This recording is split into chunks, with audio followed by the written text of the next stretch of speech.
You are listening to an MLGA Network podcast. You ready to get this rig rolling, Philbo Faggins? Yeah, I guess. What's wrong, buddy? Vi los debates democráticos. Lo siento, amigo. Yo también lo mire. ¿Quién crees que ganó? No los Estados Unidos se me permite decir a nadie. No estarías equivocado. Pero, Tulsi Gabbard tuvo uno o dos momentos realmente buenos cuando soltó sobre Tim Ryan por ser un maltido gallinero. Sí, ajá. Estoy de acuerdo con eso, pero todos siguen siendo desagradables. ¿Sabes quién fue la más asquerosa? Esos tres tontos que se lanzaron al español para señalar la virtud a un grupo de liberales gringos culpables para tratar de complacer a las hispanohablantes. Realmente fue vergonzosa, especialmente para el Beto. Roberto Francisco O'Rourke es un gigante idiota gringo. Tendrías que ser un idiota para empezar a hablar español así, como si fuera a impresionar a alguien. Nunca haríamos eso.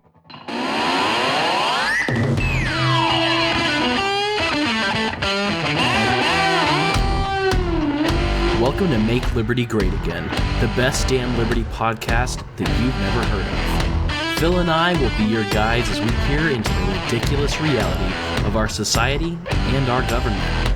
Let's get to it. Hola a todos y bienvenidos a un nuevo episodio de... Hello everyone, welcome to another episode of Make Liberty Great Again. Definitely not pandering, no sir. I'm your host, Cam Harless, and with me as always is my very Mexican and very white co-host, Phil Padilla. Hello, dear friend. I'm glad to be here. So I want to start off the show a little different today. I recently had an interesting conversation, honestly, that left me a little flabbergasted. I like stories. What happened? Well, I could get fired from my job. Why? Well, I mean, if this guy, if he complains, it could screw me. Oh, so it was a customer. Yep. What did you guys talk about? Politics? Well, that was stupid. Yeah, it was. What all did you say? Don't tell me that you guys talked about, like, the abortion bill or something. No, we didn't. It was something pretty important, though. You talked about war, didn't you? I knew I shouldn't have, but he didn't give me much choice. I'm not a praying man, but I'll be praying that you weren't thrown out on your ass. How did he hook you into this conversation? Well, it started with those damn debates. I mean, most of that part of the discussion was mostly unimportant. And I mean, I think he might have a crush on Elizabeth Warren. That's gross. Yeah. When we talked about, really several different candidates, and for the most part, I was restrained. I mean, he even said that he thought Tulsi was more or less the winner of that first debate. I mean, I agreed mostly, and I said, my agreement is based on the fact that she was the most Googled candidate after that.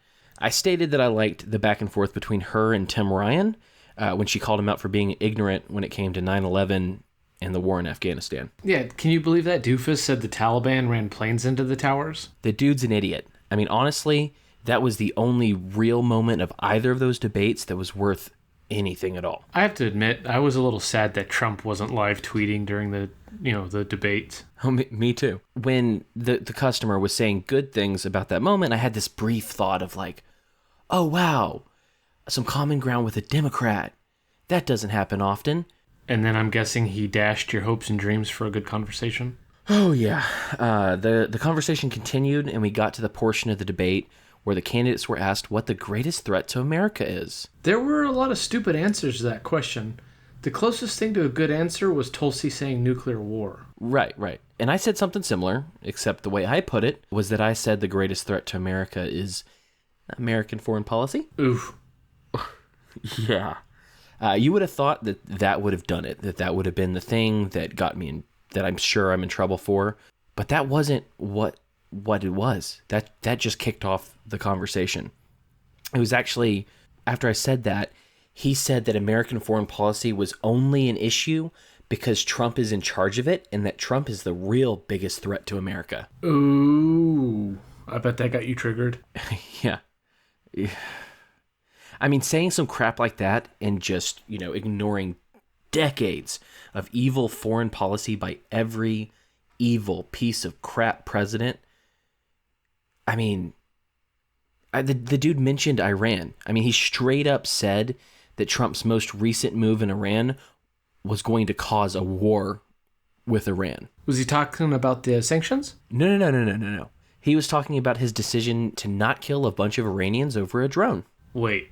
So, in this guy's mind, him not starting a war leads to starting a war. Apparently. I told him that Trump shouldn't have even gotten that ball rolling. But, that I was glad that he didn't kill a bunch of people over a piece of destroyed equipment. Did he disagree with you? Oh, he sure did. But the most important part of this, and the reason that I could lose my job if this customer complains, is that I may have accidentally cornered him. Like physically? Like you got up in his face? Oh, no. Of course not. Rhetorically. You mean figuratively? No, I mean rhetorically. I caught him in my argument, and that dude had nowhere to go. How'd you do that? Well, I mean, I made strong statements and presented them as hard facts. And how'd that go? Fantastically and awfully. You really have to learn how to tell a story faster. I'm getting bored. So I made the statement that any act of war or retaliation has to be decided based on morality. And I asserted that it's immoral to kill people over a piece of equipment. Which is just true. That's absolute fact. When I said that, he accepted that premise without pushing against war or war over equipment being immoral. I mean, and that's where I cornered him. I even conceded that the situation could warrant a military response if an American had died in that attack. And how do you respond to that one? He agreed with me, obviously, because he was on the side of war. But what he said was that the downing of that drone was, quote unquote, attacking America. But it really wasn't. They attacked a spy robot that was made to spy on them. Right, yeah. I even used the analogy of the drone in your backyard from last week. Did that kind of help him understand? No way. He just kept going. They attacked America. They needed to be attacked back.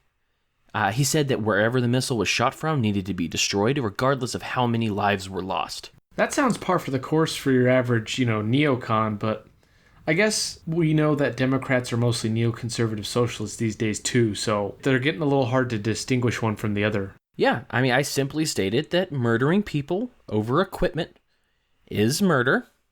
And, I said that it was just completely immoral. And that dude accepted that premise a second time. So he accepts a premise that he in turn argues against. Right. He sounds pretty dumb. Yeah, no, he is.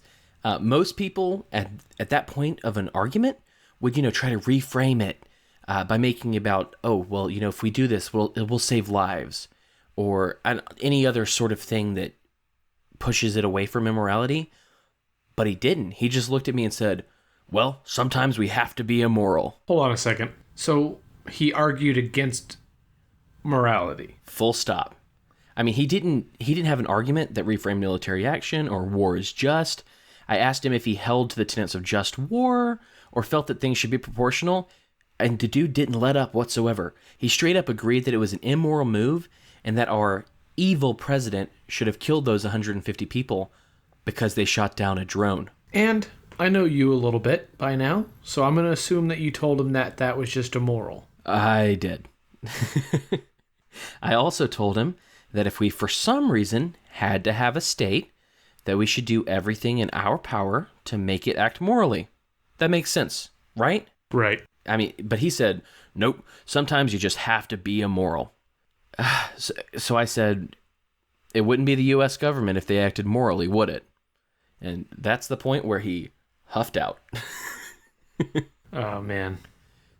That's a good story. It just reinforces me hating people. Oh, yeah, me too. I'm proud of you. Way to stand your ground. I'm going to write that in my diary. So here's a bit of fun. Our buddies in Antifa are making headlines again. Well, what acts of violence are they up to now? Oh, just attacking a gay Asian journalist during Pride Month. What? Well, here's the scoop.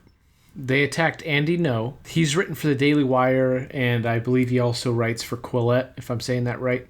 He tweeted out on Saturday, which is yesterday, quote, attacked by Antifa. Bleeding. They stole my camera equipment. No police until after. Waiting for ambulance. If you have evidence of attack, please help. Oh, That's awful. Not only attacking someone for simply, disagreeing with them, but to rob them too. God, these animals are out of control. To further your point, he was also hit by milkshakes, which is somehow their new thing. From what I've browsed online, they've adopted milkshake slinging because, in their eyes, it humiliates their opponents. And in their opinion, their racist, right-wing foes fear nothing more than public humiliation. But, that's assault and battery. You aren't wrong, but they don't really care. They attack people for ideological differences all the time. This isn't news at this point. But here's the full scoop. The Rose City Antifa group gathered to protest the Proud Boys. And there's videos online, like on Twitter, that you can see of Andy being punched, kicked, pelted with milkshakes, and then, of all things, shot with silly string. As if all that other stuff's not bad enough, let's just spray it with some silly string. And people just stood by and they filmed it instead of helping a defenseless human being. I mean, it's despicable. These people are children. Violent children, to be more accurate, but I agree. And I've also seen reports from the Portland police that some of the milkshakes were mixed with quick-drying cement powder. Oh, a fun fact.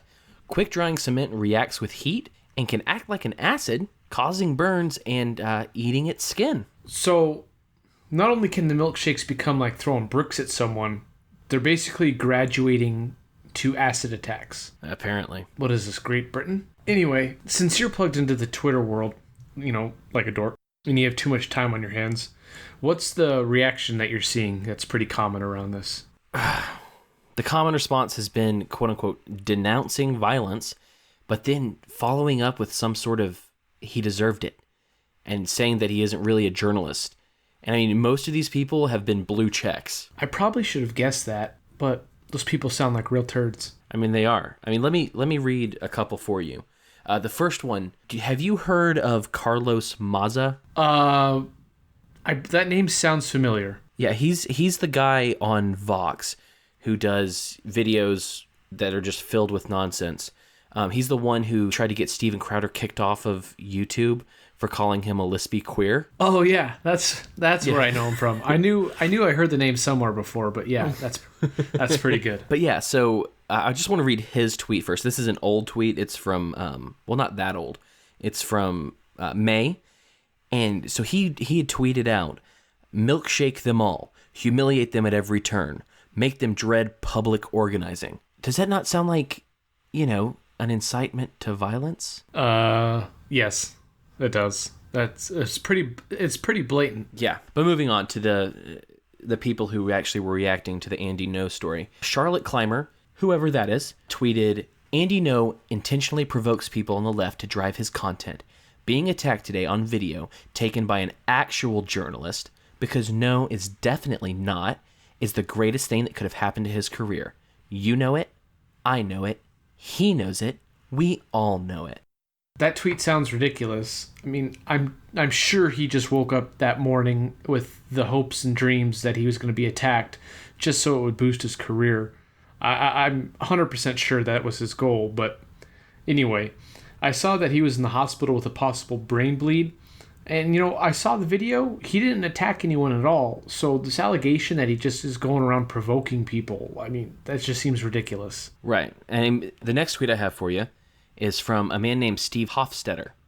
Have you ever heard of this guy? Nope. He's a ginger comic on YouTube. He's really more of like a one-trick pony. He tweeted, "I don't condone violence and I don't like to see anyone hurt.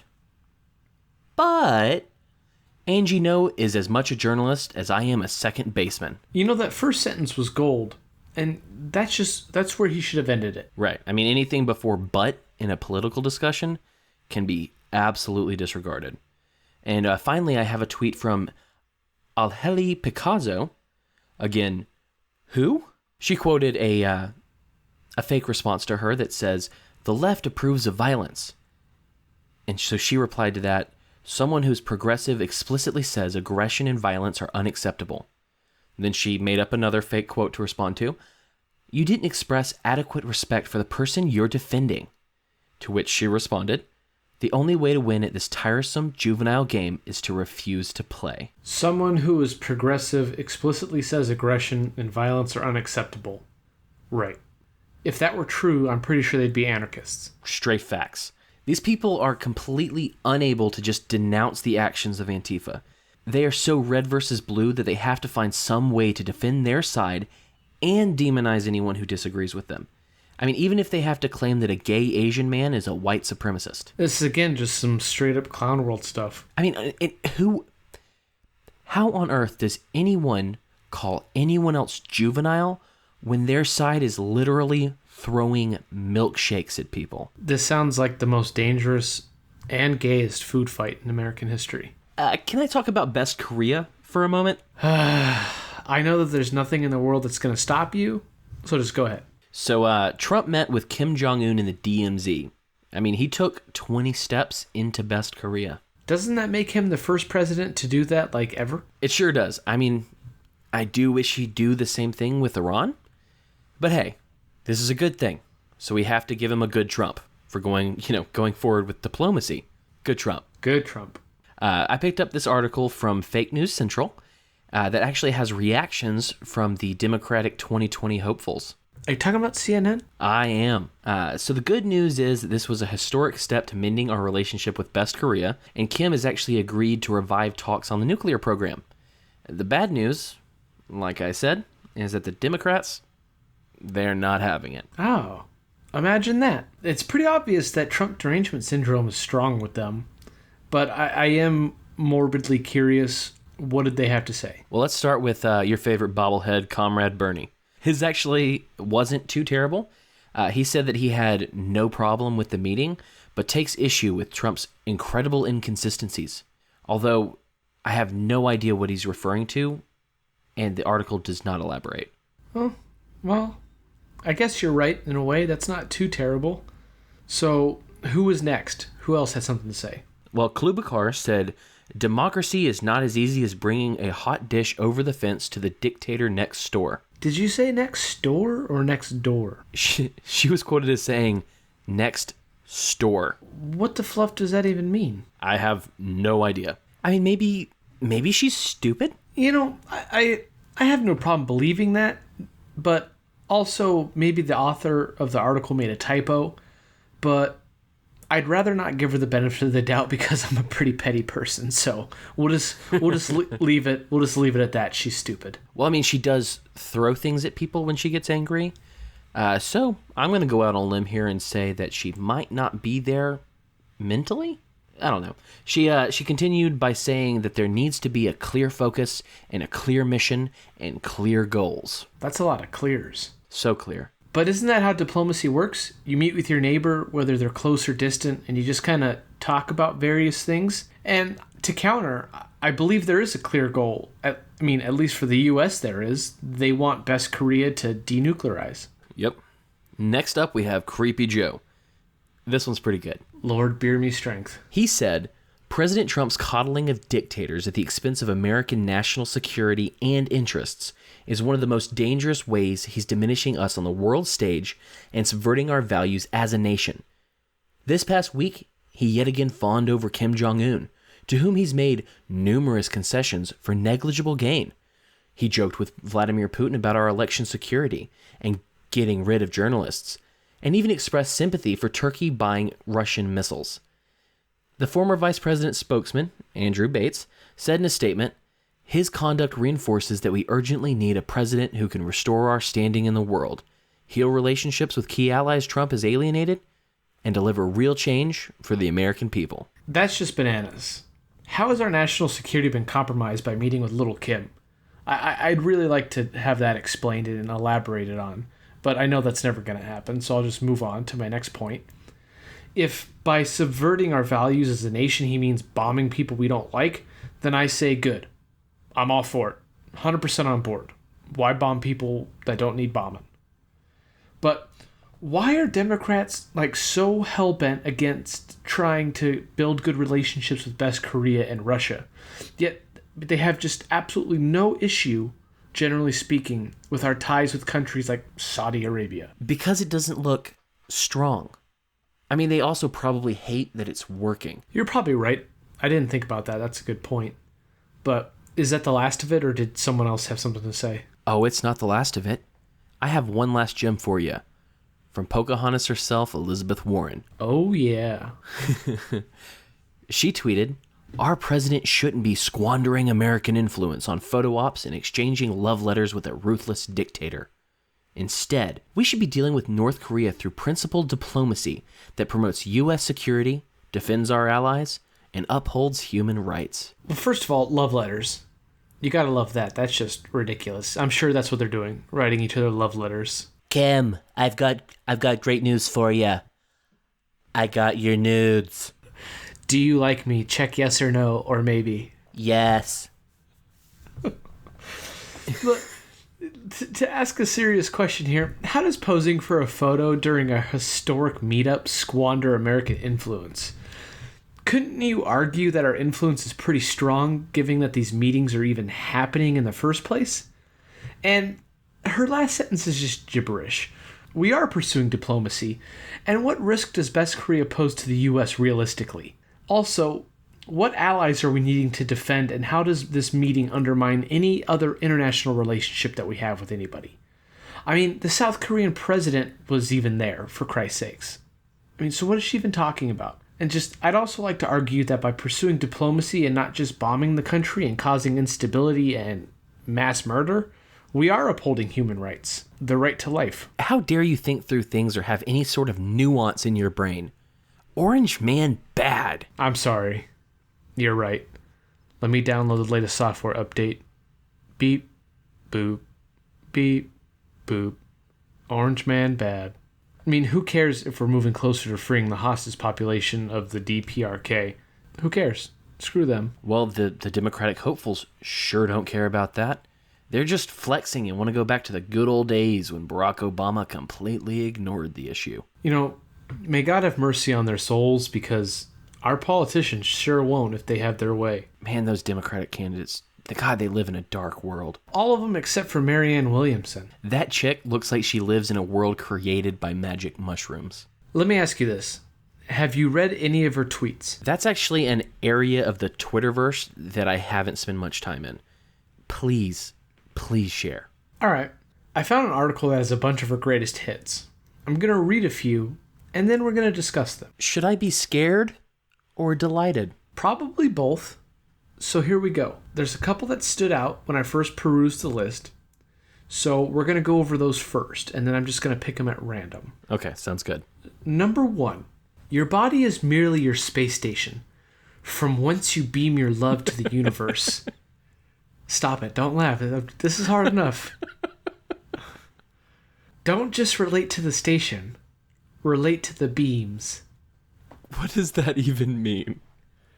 I don't know. Why is your body a space station? And why is it beaming love? And how do you... What was it? How do you relate to love? And how do you weaponize love so you can beam it to places? Oh, love trumps hate. Yeah, Or Trump loves hate. What's the saying?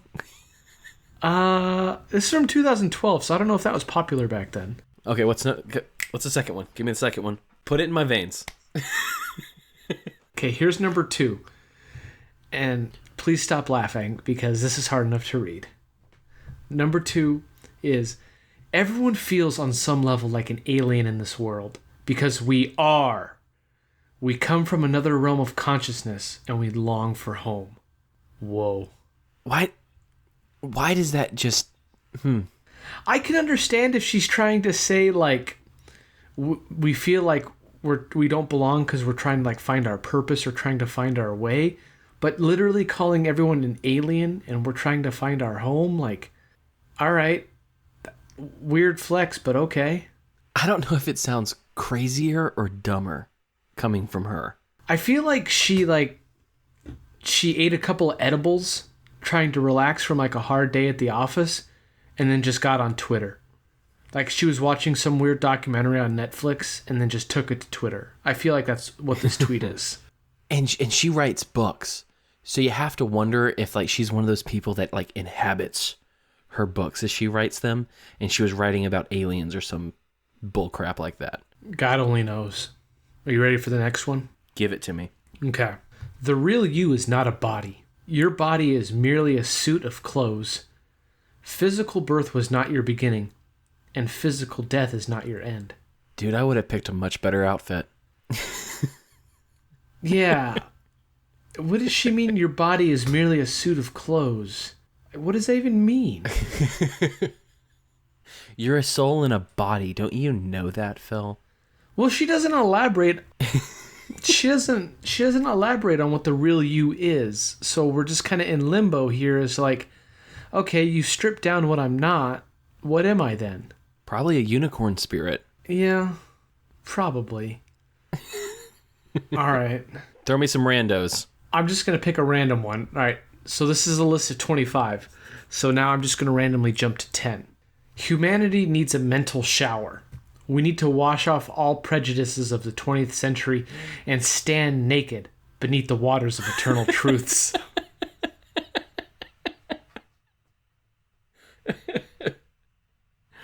Oh, God. Wait. We gotta stand naked, but our bodies are only clothes.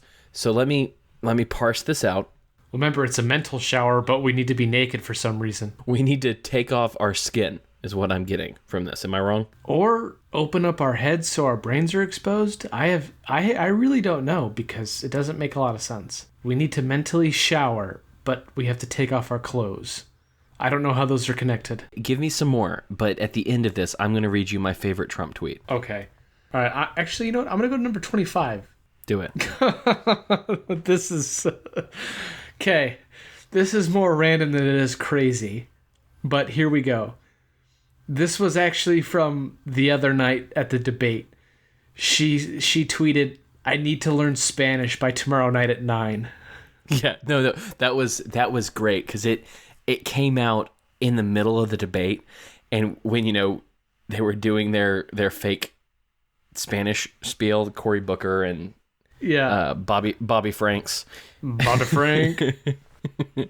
So here, let me read you my favorite Trump tweet, okay? I've got to get into character. Okay, here we go. Okay. Get loose. China. Okay. There you go. Every time I speak of the haters and losers, I do with great love and affection. They cannot help the fact that they are born up. When was that from? It was in 2014, so it was pre-presidential stuff, but it's just fantastic. That's amazing. That's so good. I love everything about that. Do you want to do one more of her tweets? Yes, one more. All right. So I'm going to go to number 19. Oh boy. Are you ready? I'm so ready. Cam, I don't know if you knew this, but your mind, it's like an airplane, and you are the pilot. Rise above the clouds. Fly above the turbulence. Seek a smoother ride. Wait. Did she say our mind is like an airplane? Yeah. And you're the pilot. How do you... But you would use your mind to take control. What the hell is happening right now? Dude, just rise above the clouds, all right? Fly above the turbulence. All right. Wow. Honestly, my greatest hope now is that she wins the primary so that we can have Donald Trump being crazy, debating Marianne Williamson, being crazier. I mean, God. Can you imagine the tweets back and forth? I want it so bad, Phil. I want it so bad. This has been my dream since like 45 minutes ago, and I've never wanted anything more in my life. All right. Before we go, I wanted to mention something incredibly important and incredibly sad. We lost a very, very important person in the Liberty community on Thursday. Justin Raimondo, former editorial director and co-founder of antiwar.com, died at 67 after an almost 2-year battle against lung cancer. He was very, very important to the cause of peace. We just talk about peace. That man dedicated his entire life to peace and fighting the war machine, and we owe a lot to him. I mean, we sure do. Since Justin and Eric Garris co-founded antiwar.com in 1995, I mean, they were a leading force against U.S. wars and foreign intervention. I mean, they provided daily and, sometimes hourly updates. I mean, comprehensive views, analysis, and an opinion on war and peace. I mean, the dude's body of work was just incredible. I mean, he wrote thousands of articles in his lifetime. Raimondo, if I remember correctly, wrote a biography of Murray Rothbard. That's right. I mean, it was called An Enemy of the State. To be honest, I haven't read it yet because, I never quite find the time to do some of the things I want to do for kids and all. But I'm definitely going to now. That'll be the next up on my Audible list if it has an Audible. And you should think about reading that too. One thing about Raimondo was that he was just absolutely ruthless when it came to warmongers of any stripe, especially neoconservatives. I mean, you did not want to be someone who got caught in his ire. I am grateful for his contribution to our fight against foreign intervention and aggression. As am I. Rest in peace, Mr. Raimondo. Thank you for all you did, and thank you for bringing the anti-war fight to the masses through antiwar.com. We are forever in your debt. All right, folks. Thank you for joining us on this adventure into the madness that is our world. You can follow us on Twitter, Facebook, Instagram, and Patreon by typing in This Is MLGA. If you'd like to send us an email, you can reach us at thisismlga@gmail.com. Hit us up, subscribe, and make sure to rate us on iTunes. It helps us grow and guarantees new episodes. And don't forget to check out the MLGA Network. We're a small and scrappy group of libertarians that share all of the best liberty podcasts on MLGAnetwork.com. Except for the morning drive with David. It's just awful, Phil. It's just so bad. It's so bad. But yeah, make sure to check that out, and we'll have even more original shows coming your way as soon as I can find the time to do that. We're happy to be here, and we're happy you're with us. Stay sane.